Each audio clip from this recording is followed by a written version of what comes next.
What's up, YouTube? I'm gonna start doing these videos in more of a grotesque, very little editing type of vibe. It's just gonna be me talking to the camera. It's gonna save me time. It's gonna allow me to produce content and really share my ideas to you guys. So this video in particular, we're talking about the ideal farm, the future farm, what I expect and what I hope for in a future farm. And when I sit down and look at this concept of this future farm that I'm planning for myself, I kind of get in my own head, and I think that it's going to be a couple years away, but I don't really know if it is. And what I mean by that is I'm very impatient when it comes to things like this. Excuse me. I like to just jump into things and just head on tackle them as fast as possible, as quick as possible, and then I slowly try to become a perfectionist in it, and it kind of bites me in the butt. I need to be a little bit more patient is basically what I'm going at. So the idea is to, I'll leave a link in the description down below and right up here to a post that I did on my website explaining in great detail what I want and what I hope for, and the specifications and the details of the property that I want in the future, and is going to be the main kit and caboodle, the big farm. But what I'm looking at right now is I don't have a lot of capital, and there's a couple things I can do, right? I can start my own business, and I could try and generate enough revenue to keep the business going for a couple of years, and then be able to put some of that money aside, set some of that money aside, and either reinvest it in the business if I think that's a greater upside for me, or I can take that money and just go ahead and invest it into this farming operation that I want to invest in.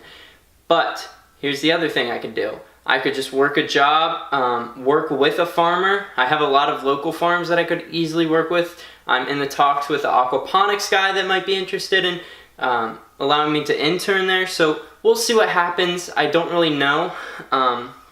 There's a lot of opportunities out there. I'm very business oriented. So a lot of my videos are going to be business based with a lot of agricultural stuff, raw resources stuff included in them. I'm very into tech. I like tech. I like the impact of technology and how it can be used to innovate and stuff like that, but that's not what this video is about. This video is about the dream ideal property, and let's go ahead and talk a little bit about that. So in my post, one of the first things I explained is I want something 80 to 300 plus, and that's a big range because I'm playing with those numbers. I don't really know exactly how big I want. I just realized that there's a lot of things I want to do. Some of the things I want to do is animal husbandry, rotational grazing of cattle and goats, raise livestock, vegetable production, mushroom production, koi, fish production, different types of fish production, medicinal herb production, a lot of wood waste and compost production, charcoal production. There's just a million and one things I want to try, experiment, and see what works, see what I can make money on, see what I can use to further help the environment, see what I can, how I can reduce waste, stuff like this.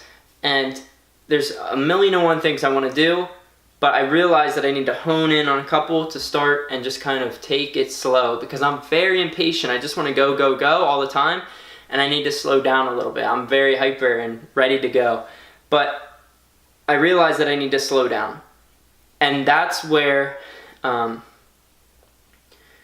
next part of this comes. I don't think I'm going to be able to purchase this property in the next couple 5 years. I don't know, but I don't believe that I'll be able to purchase it in the next 5 years. So what I'm going to do is I'm going to probably buy a 10 to 20 acre property once I get enough capital, and just experiment and just be able to make content in regards to that farm, and then eventually go full steam ahead with the project. But I also want to get clientele and stuff like that.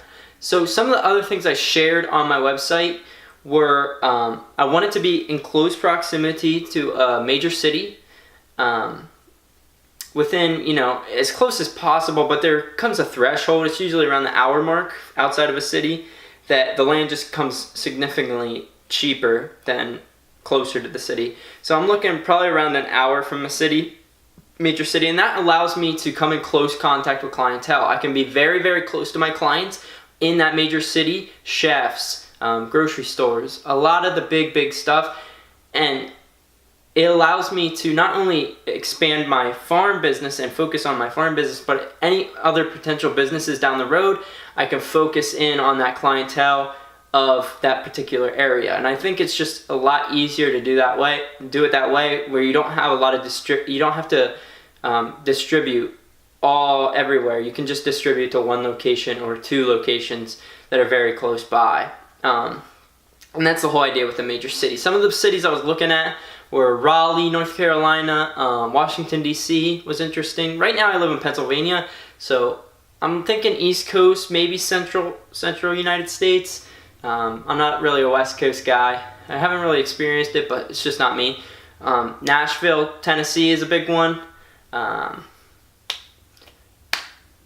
Did I say Richmond, Virginia? Richmond, Virginia is another one that I was considering. There's a bunch that I would consider and want to look more into as far as what I think I'd like the best. But that being said, so I want to be close to a city. Another thing I want, and the reason I do like Nashville, Tennessee in particular, is because there's a lot of counties around it that don't have building codes. I want to be able to create earthships. I want to be able to create cob structures and different unique buildings, and I can't do that when there's a lot of building regulation and building codes.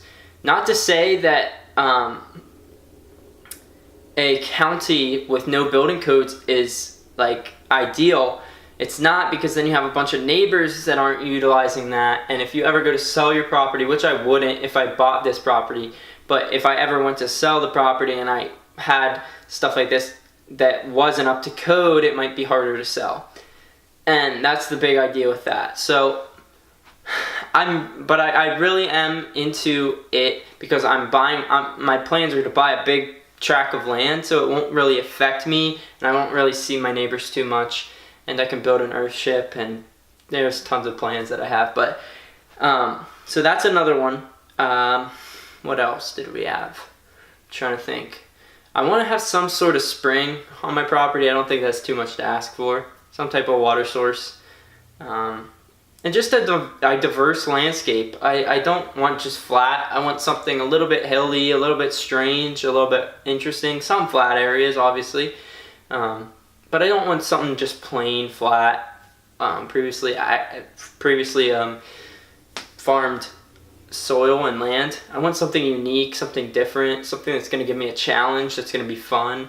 And yeah, that's the whole idea with it. But there's tons of stuff I want to do with it. But again, going back to it, I need to focus in on the things that are important. And right now, the two things that are the most important is building capital for me, because I need to build capital in order for me to go farther with this project. I don't have any capital. I have some, but not enough. So I need to build capital in some way, shape, or form. I can either build a business, do something to generate capital, work a job, do something.